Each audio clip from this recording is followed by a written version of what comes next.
Welcome back to the Overthinking Hour, mga ka-overthinkers. Last week, we successfully completed the ruthless logical audit of the one that got away. And if you took my advice and finally stopped letting a past potential partner live rent free in your head, congratulations. You now have mental space for a brand new kind of anxiety. So, what do we do when we're finally ready to date again? We create a list, of course. This is your host, Ruvia. And if you're like me, a highly organized individual who turns emotional chaos into color coded spreadsheets, then you know exactly what we're talking about today, the dating checklist. Well, yes, I have one, and yes, it has some bullets. And means that I wonder if it's what's making relationships more stressful than it needs to be. Because when you're wired like a Virgo, you're not just looking for a partner, you're looking for a perfectly functioning software update of a human being with zero bugs and all the latest features. The problem is, our hearts aren't Excel sheets. They're more like a dating app algorithm na laging nag-recommend ng ex mo from 2015. So today, we're auditing that list and we'll figure out where our meticulous standards actually help us find a good partner and where they cause us to filter out potentially great ones. Let's start sorting. Okay, so raise your hand if you've ever had a conversation with a friend about a date. And instead of saying he's nice, you found yourself saying he checks all the boxes on the compatibility matrix. Voila, diba? We've all been there. The list isn't the problem. Well, the problem is the metrics we choose and the weight we give them. Kaya today, we're categorizing our criteria into three tiers: non-negotiables, negotiables, and the delete key list. Let's start with the things that are non-negotiable. These are the core values, the vitals that if you compromise here, you're not just settling, you're setting yourself up for guaranteed long term resentment. And this is where your Virgo logic is your superpower. The emotional maturity metric. Your expectation must be emotionally stable and self aware. Cannot blame me for their bad day. The KPI or the key performance indicator, can they apologize sincerely without blaming you? Do they process emotions or do they just project them onto you like a movie screen? Virgo logic. If they can't manage their own emotional chaos, you'll end up being their therapist, not their partner. And honey, you're not getting paid for that. For the bigger picture alignment or the 5-year plan compatibility, your expectation must align on major life goals: kids, finances, where to live, religion. The KPI, hindi mo kailangan ng twin soul, but you need someone on the same general trajectory. Do they want kids or no kids? Are they a saver or a spender? Do they see a future in the Philippines or abroad? Virgo logic. These are the fundamental system architecture of a relationship.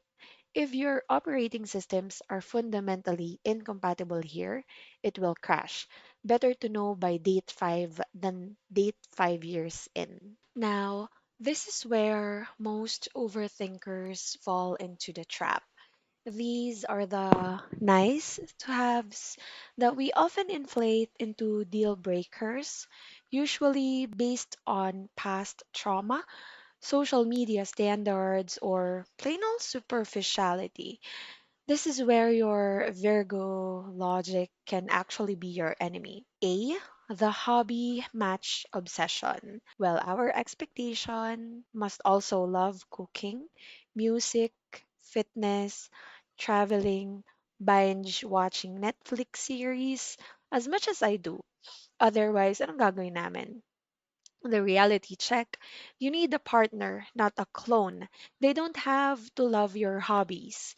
They just need to respect your passion and be interesting in their own right. Plus, having separate hobbies means you have something to talk about and you avoid relational codependency. So, the logical override is to give yourself permission to have separate interests. Wag mo siyang gawing mundo mo. And sis, it's healthy. Next is the financial specifics, which is for a fact more than just the numbers. Your expectation must earn high amount, has properties, have career title, his own car. Well, otherwise, it's not a power couple. The reality check. Yes, financial stability is crucial, but you don't need a millionaire. You need someone financially responsible who shares your ethos about money.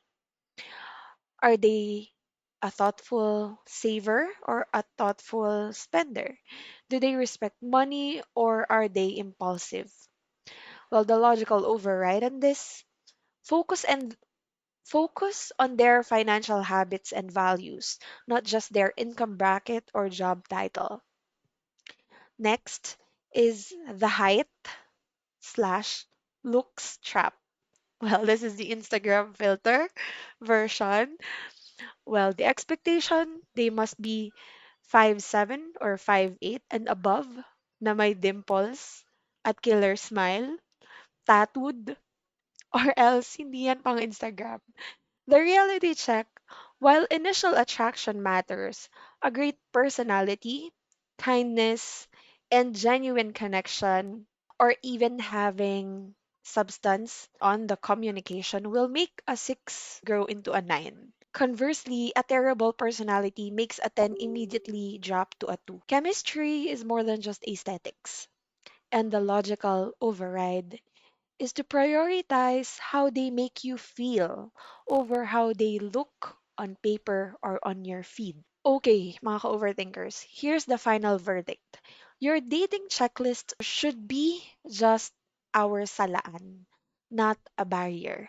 It should filter out the truly incompatible, those who respect you, don't share your core values, or are emotionally unavailable.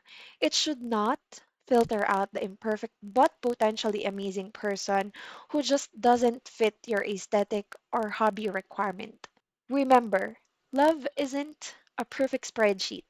It's an operating system that needs regular updates, patience, and some occasional debugging. The real required field you need is finding someone whose chaos is compatible with your order. Someone who is okay with you organizing their sock drawer occasionally and who laughs when you demand a 5-year life plan. The biggest red flag is when your checklist gets in the way of seeing actual, genuine connection. Stop looking for a perfect system and start looking for a functional partnership. So, our homework this week is to go through your own dating checklist and be honest.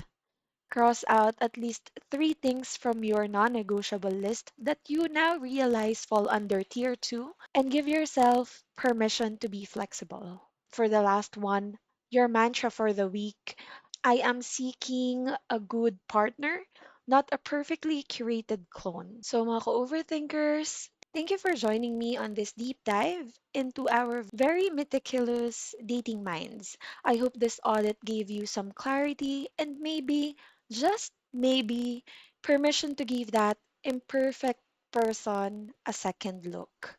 Mag-ingat kayo sa inyong pag-overthink this week and don't forget progress, not perfection. Bye!